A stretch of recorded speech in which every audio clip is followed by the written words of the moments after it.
Halo, assalamualaikum warahmatullahi wabarakatuh. Kali ini Pak Dery akan membagikan tutorial bagaimana cara mengatasi Samsung A7 2018 tidak bisa dicas. Jadi konektor casnya rusak seperti itu. Jadi gejalanya mungkin bisa bermacam-macam, bisa langsung tidak bisa mengecas, ataupun juga misalnya ngecas malah jadi mati total, ataupun juga misalnya ngecas mau kita goyang-goyang untuk colokan kabelnya seperti itu. Itu salah satu tanda bahwa konektor casnya yang sudah harus kita ganti. Jadi bagaimana cara menggantinya? Cukup mudah, kita hanya butuh obeng plus saja yang paling utama seperti ini. Ini fungsinya untuk buka bautnya. Kemudian ini alat ini kita bisa ganti dengan plastik botol air mineral seperti itu. Ini ukuran kertas. Kemudian ini bisa kita ganti apa saja, bekas ember ataupun juga yang lain. Ini pengganti kuku kita seperti itu. Ini sudah kita bongkar untuk back covernya, sudah kita lepas, ada tutorialnya. Kemudian ini sudah ada tutorial cara bongkarnya, nih baut-bautnya sudah kita lepas. Kemudian bisa kita langsung buka seperti ini. Nah, di sini kita langsung mengetahui bahwa tidak bisa dicas, ada letaknya di bagian bawah. Nah, kalau bagian bawah seperti ini cukup gampang, kita mau ganti tidak perlu menggunakan obeng, tidak perlu menggunakan solder ataupun blower uap. Cukup kita ganti yang satu setnya nih, PCB yang bagian bawah ini. PCB bagian bawah ini dihubungkan oleh fleksibel ke atas, ini seperti ini.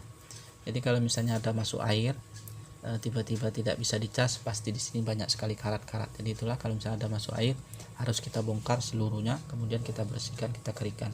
Tapi kalau misalnya konektornya patah ataupun sudah gompel tidak bisa ngecas, itu bisa kita ganti satu set seperti ini. Lalu yang original mungkin 50 ribuan ke atas, tapi kalau yang biasa bisa di bawah 50.000. Itu misalnya kalau yang mahal original itu banyak sekali IC kemudian ada tulisan seperti ini, itu yang original. Tapi kalau yang biasa mungkin komponen IC itu tidak terlalu banyak. Bagaimana cara menggantinya? Sudah kita lepas seperti ini, kita angkat saja fleksibelnya seperti ini. Nah, ini kita lepas fleksibelnya, langsung kita copot saja. Ini tidak ada baut lagi, ini hanya lem double tip saja.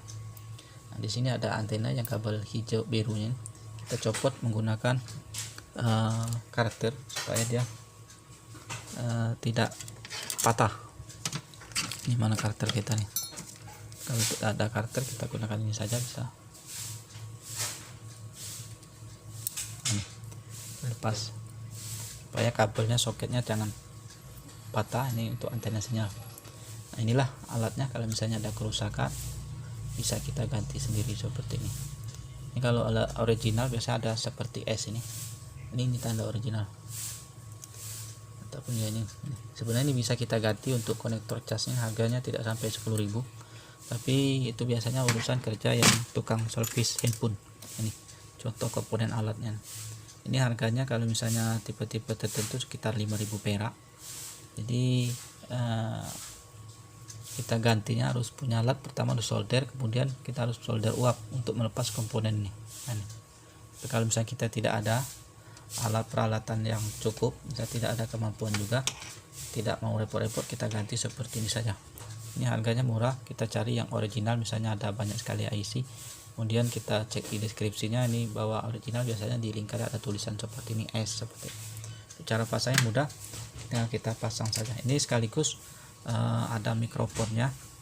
Ini ada mikrofonnya segi 4. Ini untuk ngecas, ini untuk handset. Jadi kalau misalnya ketiga permasalahan ini tidak berfungsi, bisa ini juga yang kita harus ganti. Ataupun juga misalnya ada dering di sini juga, dari soket ini masuk ke di sini juga diatur. Ini ada soket nyambung ke sini. Nah, ini untuk speaker musiknya segi 4. Jadi kalau misalnya tidak ada suara, bisa juga ini yang rusak ataupun juga speaker musiknya yang rusak. Kalau misalnya mic-nya rusak, itu pada saat melakukan panggilan orang tidak bisa mendengar, ini juga yang kita harus ganti. Jadi alat ini banyak sekali fungsinya di bagian bawah. Yang pertama tadi adalah untuk mikrofon, yang kedua untuk cas, yang ketiga untuk handset, yang keempat adalah untuk speaker musik alurnya di sini, kelima adalah untuk getar. Ini getar yang bulat. Untuk pemasangan cukup mudah, kita tempel seperti ini saja. Pasang dulu antenanya supaya agak repot, tapi kita langsung pasang juga tak apa-apa. Ini karena tidak perlu lem, kita langsung tekan saja fleksibelnya seperti ini. Kemudian kita pasang Nah, ini antenanya sudah selesai, kita langsung tutup lagi seperti ini. Nah, kita tekan saja, kemudian kita baut lagi, sudah seperti ini saja. Kita baut, semua kita baut, kemudian kita pasang back covernya. Untuk pemasangan back cover ini banyak sekali caranya. Yang pertama adalah kita menggunakan double tip, itu lem double tip kertas, bisa beli di ATK, ataupun juga mungkin kita lem menggunakan lem LCD seperti itu. Jangan menggunakan lem super glue ataupun ATK. Ini sudah kita anggap baut, sudah selesai, baru kita tutup seperti ini. Nah, untuk pengeleman kita lem dikit saja di ujung-ujungnya saja, ataupun juga misalnya double tip di pinggir juga seperti ini. Kira ini saja, mudah-mudahan bisa bermanfaat. Sampai jumpa di video selanjutnya. Wassalamualaikum warahmatullahi wabarakatuh.